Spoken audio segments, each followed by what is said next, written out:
Salut distingués abonnés. Tout en espérant que vous allez bien, nous on se porte très bien. Devenir aviculteur ne s'improvise pas, mais il est capital d'acquérir un minimum de connaissances.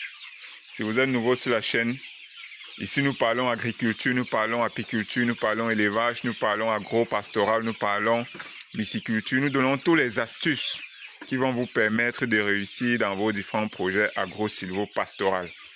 Alors, aujourd'hui, on va parler d'aviculture, l'élevage des poulets de chair.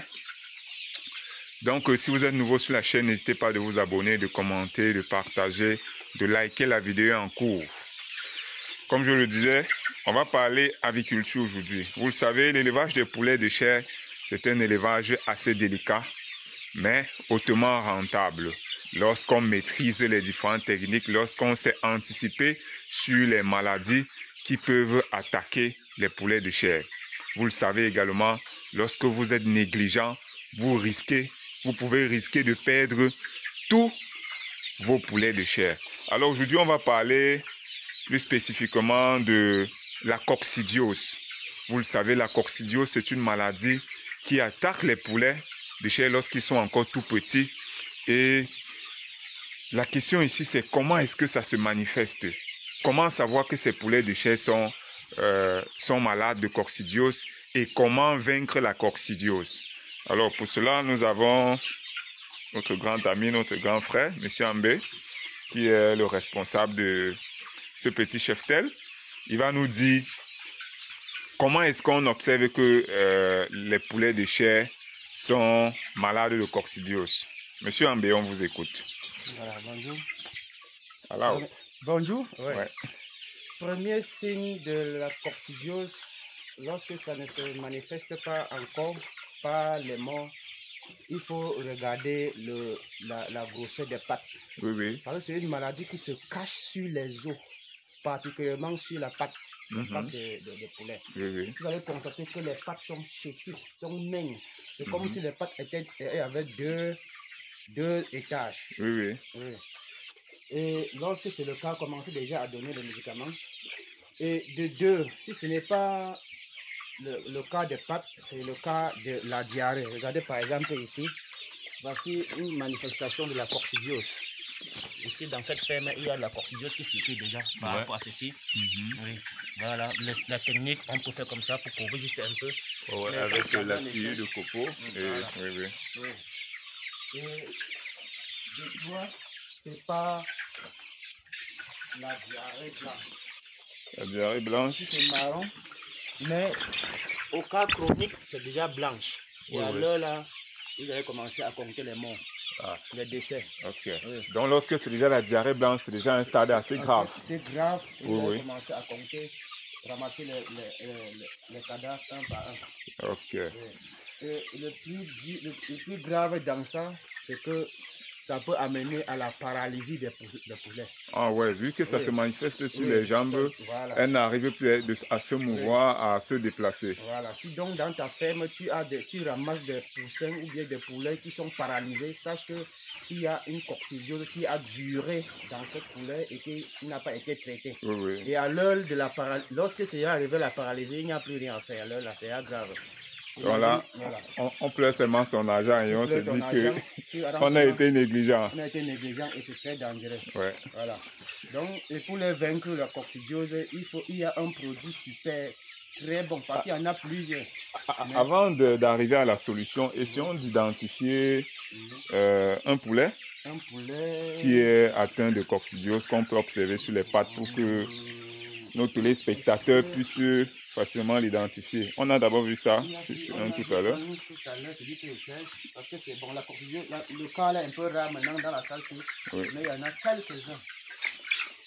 On peut le couper. Donc vous comprenez que pendant qu'il cherche, vous comprenez que lorsque la coccidiose est présente, elle se manifeste beaucoup plus au niveau des jambes chez les poulets de chair. Lorsqu'elle, au niveau des pattes, lorsqu'elle est grave, cela entraîne la paralysie chez les poulets de chair. Elles ne sont plus capables de se mouvoir. Et pour observer la manifestation, elle va commencer par une diarrhée marron. Lorsque c'est déjà un stade grave, on va arriver à une diarrhée blanche. Là, c'est bon? Oui. Ici, vous voyez comment la pâte semble être divisée. Ouais. Alors qu'ici, c'est plein. La pâte semble être divisée. Bon. Oui. On voit le trait qui divise là en deux. Oui. Alors que ici, c'est plein. C'est plein. Même âge. Voilà, Poulets ont le même âge. le même âge. Ça, c'est assez visible. Oui. Voilà. Donc, vous voyez, les pâtes ici, c'est carrément différent avec celui-ci. C'est plein. Là, ça semble être divisé. Divisé en deux. Celui-ci est habité par la coccidiose qui le torture. Ok. La preuve, c'est le même âge, mais regardez. Vous voyez comment il est tout sétif. Oui. Il est toujours presque couché, il ne mange pas beaucoup. Oui. Ça ne donne pas et vous-même, vous savez que même quand l'être humain atteint de diarrhée, il perd énormément de poids. Donc c'est pareil chez les poulets de chair. Alors maintenant, on va arriver à la solution. Qu'est-ce qu'il faut pour soigner? Ou déjà, est-ce qu'il y a quelque chose pour anticiper? Ouais, regardez, il a du mal à se déplacer. Oui. Il a du mal même à se déplacer. Il ne tient pas très bien sur ses jambes. Donc, s'il ne meurt pas, ça va enterrer la paralysie et il n'y aura plus rien à faire pour lui. Mais à l'aise, on peut encore le quitter. Alors, déjà, est-ce qu'il y a un traitement préventif? Oui, il y a un traitement préventif. Il suffit de respecter on appelle ça quoi? La physiologie. Hein? À moi, c'est pas l'itinéraire technique. L'itinéraire technique vétérinaire par le vétérinaire. Oui. Ils ont un terme technique que le mot français. Bon, lorsque tu suis ça normalement à partir du 3e jour jusqu'au 37e jour, là où tu es tranquille. Okay. Maintenant, lorsqu'elle est présente, ce qui est sûr, c'est que lorsque ça va se présenter, quel que soit le cas, lorsque ça se présente maintenant, il y a tout un panoplie de remèdes, parmi lesquels il y a le bon et le faux. Et dans cette ferme, on a commencé par utiliser ce qu'on peut dire entre guillemets faux. Le faux, oui. Ça ralentit la croissance. C'est aussi l'une des conséquences de la coccidiose. Oui, parce que là, ils ont combien? 5 semaines? Ils ont pratiquement 5 semaines. Waouh, à 5 semaines, donc 35 jours environ. Oui, et normalement, l'âge, lorsqu'on fait ici, c'est l'âge d'environ au maximum 4 semaines. Exactement. Oui. Donc, ça ralentit en retard d'une semaine à cause de la coccidiose. Exact. Donc, pourquoi? Parce qu'on a respecté le calendrier phyto, mais le remède qu'on a utilisé n'était pas de bonne qualité. Voilà. On va vous montrer tout à l'heure différents types de surtout le bon. Et lorsqu'on a pris le bon, et ça a maintenant développé. Tout ça pour dire encore, comme dit souvent, le moins cher est cher. Voilà. Le moins cher est cher. On va prendre de bons médicaments. Le bon médicament qui s'appelle Anticoq Super. Anticoq Super. Donc ça c'est le nom du bon médicament, Anticoq Super. Anticoq Super, cher, mais c'est bon.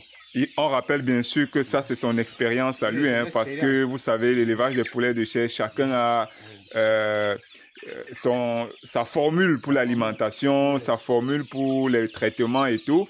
Ça c'est son expérience à lui. Donc Anticoq Super, c'est le nom technique ou le nom commercial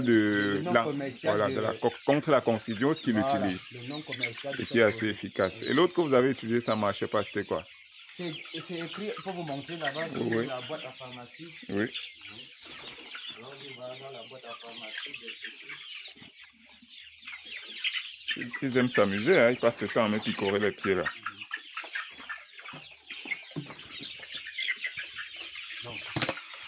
Dans la boîte à pharmacie ici, vous allez constater qu'il y a beaucoup de médicaments. Voilà ça. Ils ont écrit Anticoq. Alors qu'en réalité, ça c'est un faux produit qui va te faire perdre de l'argent, comme je suis en train d'expérimenter aujourd'hui. Ici, on a une semaine de retard à cause de ce produit. Anticoq. Alors que voici le bon qui on a écrit ça avec un seul C. Super. Oui, Anticoq Super. Un seul c'est bien remarqué. Vous voyez que là, il y a un C de plus. Et c'est ça les trafiquants. Quand on trafique des produits, c'est toujours comme ça. Anticoq Super.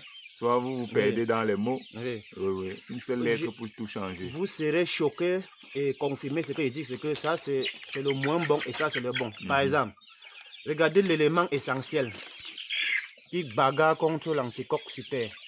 Qui bagarre contre la coccidiose. Ça s'appelle la diavéridine. Pour l'Anticoq Super, regardez, c'est 105 grammes. Alors que pour ceci que je dis, c'est le faux qui est moins bon.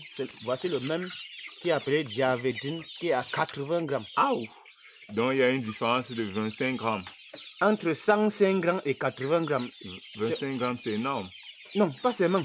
De 105 à 8. À 8 grammes plutôt. Donc il y a une différence de 97. 97. De 97 c'est considérable, grammes. tellement considérable, ça Voilà. c'est normal.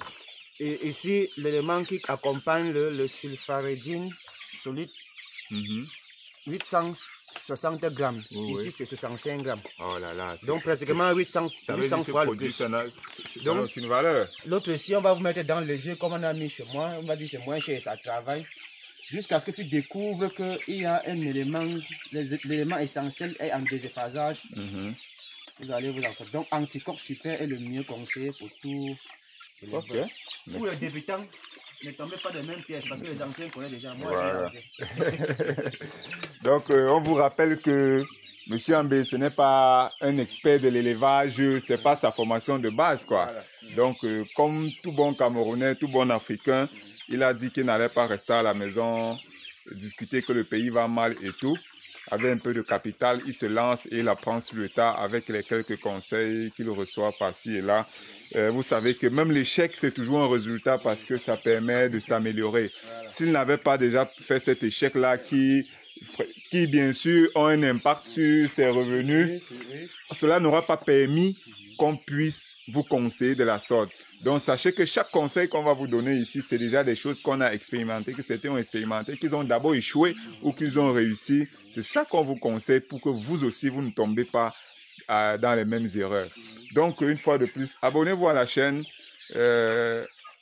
pour ne rien manquer des vidéos futures, car chaque fois, on va se battre à vous présenter des petites astuces comme celle-ci là, qui ont l'air de rien, mais dont l'impact financier est considérable. Allez, à très bientôt pour une nouvelle vidéo et un nouveau partage.